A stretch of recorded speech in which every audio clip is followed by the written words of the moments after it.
Kenapa kita susah untuk memahami Al-Quran? Kenapa kita tidak terbetik untuk membaca Al-Quran?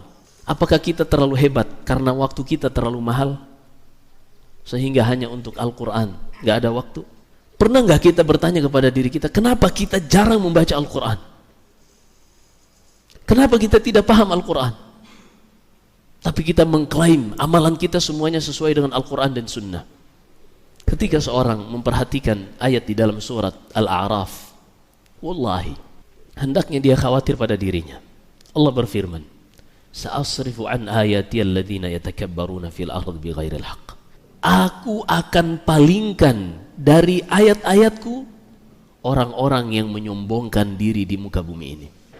Kata Sufyan bin Uyainah rahimahullah, makna aku akan palingkan orang-orang yang sombong ini dari memahami ayat-ayatku, amna'uhum fahmal Qur'an. Aku menghalangi hati mereka dari memahami Al-Quran. Kenapa? Di dalam hati orang tersebut ada sesuatu yang dibenci oleh Allah Subhanahu wa ta'ala, yaitu kesombongan.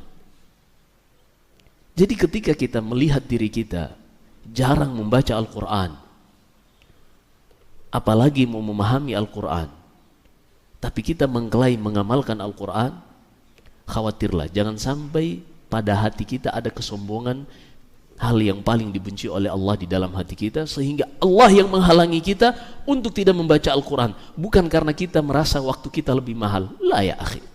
Tidak berarti bahwasanya antum yang mengatur bahwasanya anak kalau mau baca Quran atau enggak baca Quran itu urusan anak. Anak bisa kok manage waktu anak bisa kok atur, la ya akhi. Antum bisa membaca Al-Quran karena taufik dari Allah. Maka ketika antum terjauhkan dari Al-Quran, khawatirlah jangan sampai antum di antara orang-orang yang Allah tidak inginkan kebaikan bagi mereka, yang dihalangi dari memahami Al-Quran. Dihalangi dari memahami Al-Quran. Kalau seandainya orang yang membaca saja belum tentu memahami Al-Quran, sebagaimana kata Rasulullah dalam Khawarij, yaqra'una Al-Quran wa la yujawizu taraqiyahum. Mereka membaca Al-Quran dan betapa banyak mereka membaca ayat Al-Quran tapi tidak melewati tenggorokan mereka.